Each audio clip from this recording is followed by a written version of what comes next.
Guys, this is one of the most disturbing police videos I have ever seen. Let's take a look. Wow.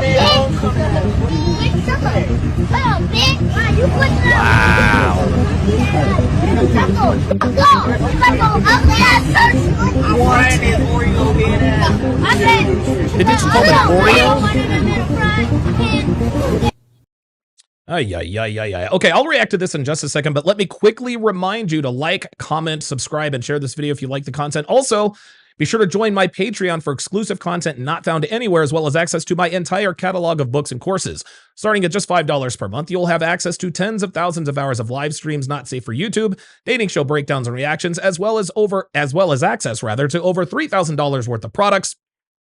Pardon me, that will take your dating and relationship game to the next dimension. Head on over to patreon.com/Donovan Sharp today to sign up. Okay, let's go ahead and start with the language first. These are toddlers telling grown men to shut up. These are toddlers telling grown men, calling them the B word. These are toddlers telling grown men to shut the F up. One of the officers was black, so one of these toddlers called him an Oreo, talking about his ugly ass church shoes and so forth. Gentlemen, this is learned behavior.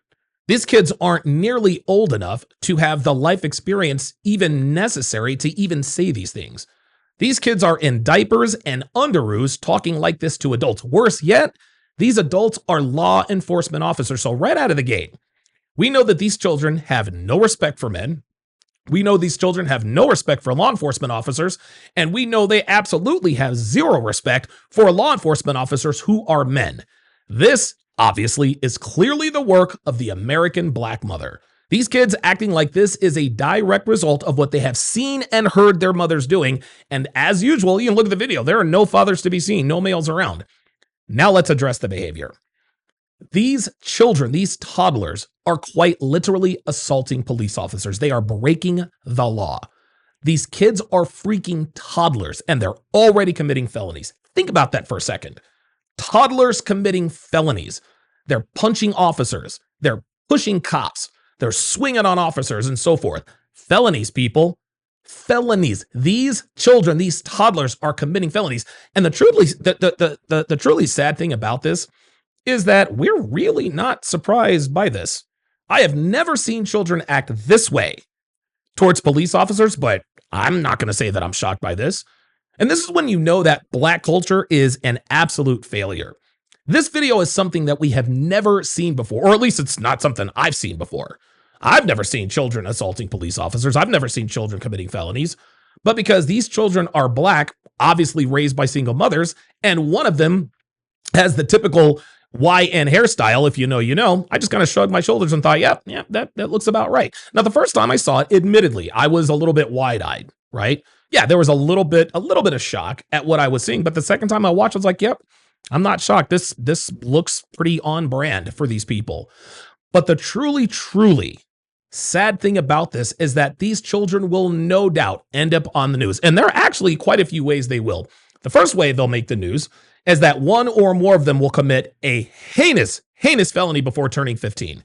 We see it all the time, guys. 14-year-olds, 12-year-olds, 13-year-olds committing murder, assaulting old people, robbing people, and so forth.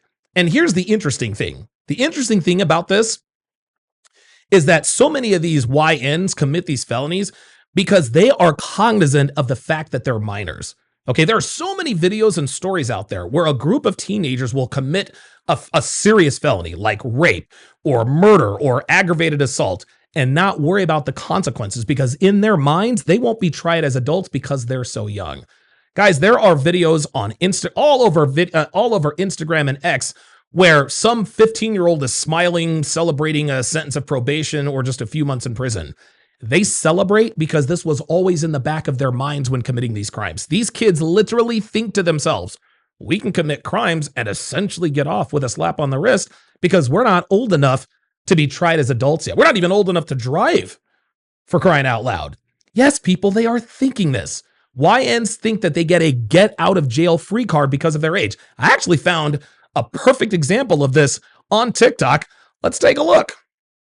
in court after committing murder. This is Laughing in court. He is only 17 years old, facing charges of armed robbery, felony firearm, and the shooting and killing of Jordan Clee. While in court, Clee's family gave a victim impact speech. Your actions have led you to a prison. Jesus Christ, look at this kid.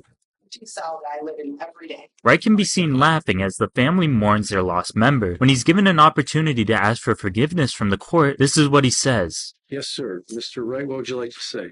I just want to tell y'all, I'll be home soon, or I'll be Keon. I love my family. Oh my God. That's all you have to say. That kid smiled and laughed as the victim's family gave their impact statements. This family is in mourning. This family is in tears, talking about their slain loved one. And he sits there and he laughs. And the reason why he isn't pressed is because he had it in his mind that he could commit this crime and basically get away with it. He told everyone in court, yo, I'll be home soon. RIP to some young nigga nobody gives a damn about except in the hood, and continued to smile. And I can guarantee you that this kid's upbringing is not unlike these toddlers out here cursing out and assaulting police officers. There are no consequences for their actions. Now, the second way they'll make the news is, of course, being shot and killed by cops during the commission of a crime, right? They'll either be committing a crime, resisting arrest, or running from the law. Whatever city they live in will burn, because the so-called black community will tell a one-sided story about how Taquan Travius was just sitting under a tree, studying under a tree, minding his own business when the big bad white supremacist police officers accosted him for no reason and ended his life. But we'll know the real story.